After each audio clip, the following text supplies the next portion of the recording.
A beautiful woman grabbed the mic from Trump at one of his speeches, and what happens next is unbelievable. This video highlights why Trump is so authentic and such a relatable candidate to most people. Welcome to Nerk News, I'm Nerkish. Today we're going to take a few minutes to break down an amazing story about this woman, and then I'll show you how the media chose to spin it to make Trump look bad. And I was watching and I heard the story of an incredible, unbelievable young woman who was battling rare bone cancer. They made a mistake. A doctor or a hospital made a mistake.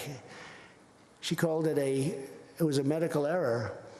Her name is Natalie Harp, and she lit up the television screen like very few people I've ever seen do it.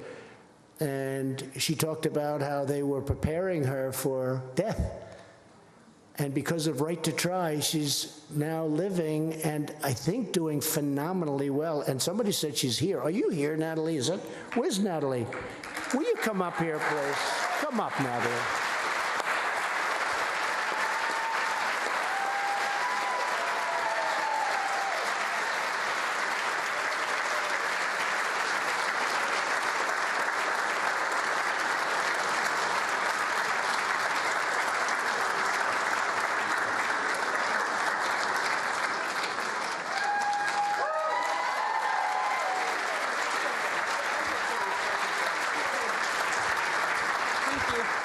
Whoa! Did Trump just say that the experts were wrong about something? But the media told me that's impossible. Especially with medical health professionals. I mean, they're heroes, remember? If they weren't, why did we build all those ridiculous shrines to them? But seriously, we all know that the healthcare system's broken, and the story that this woman's about to share really shows how Trump isn't a politician, and I mean that in the best way possible. He's not a two-faced snake. He's just an honest guy who's rough around the edges because he's human, unlike most of the polished, smiling sociopaths that live in the swamps of Washington, D.C. Thank you, Mr. President.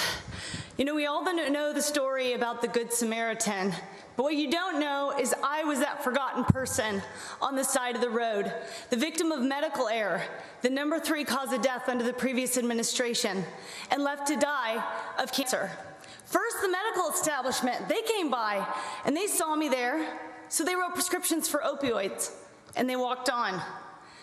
Next, the political establishment, they saw me there and they stopped just long enough to come over and tell me how to die, how to speed up my death so I could somehow die with dignity.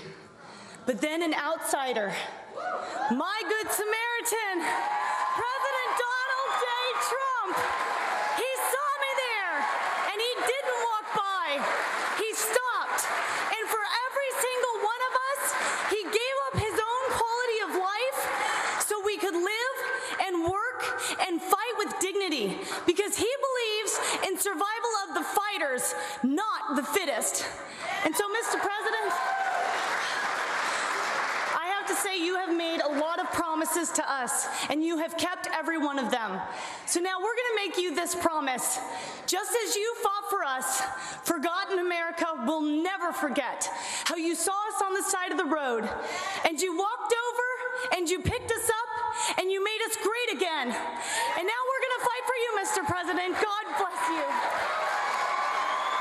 Well, that certainly was a heartwarming story. Let's see what the media chose to say about it. Oh, that's right. Natalie Harp said Trump saved her life.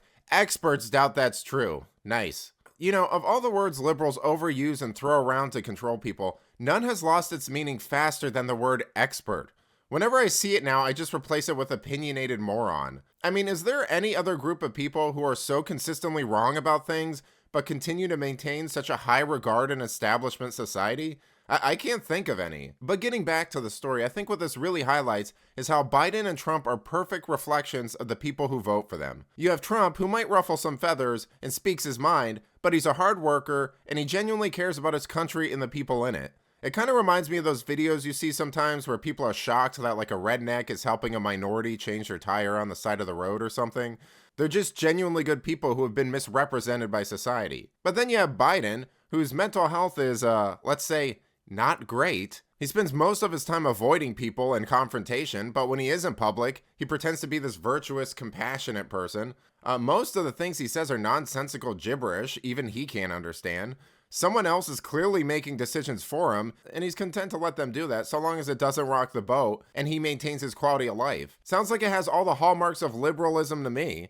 But let me know what you think. How do you feel about Natalie's story? Who do you believe, her or the experts? Let me know in the comments. And if you enjoyed this video, please give it a like and subscribe to the channel. That stuff really does help us out. Until then, this has been Nerk News. Thanks for watching. Bye!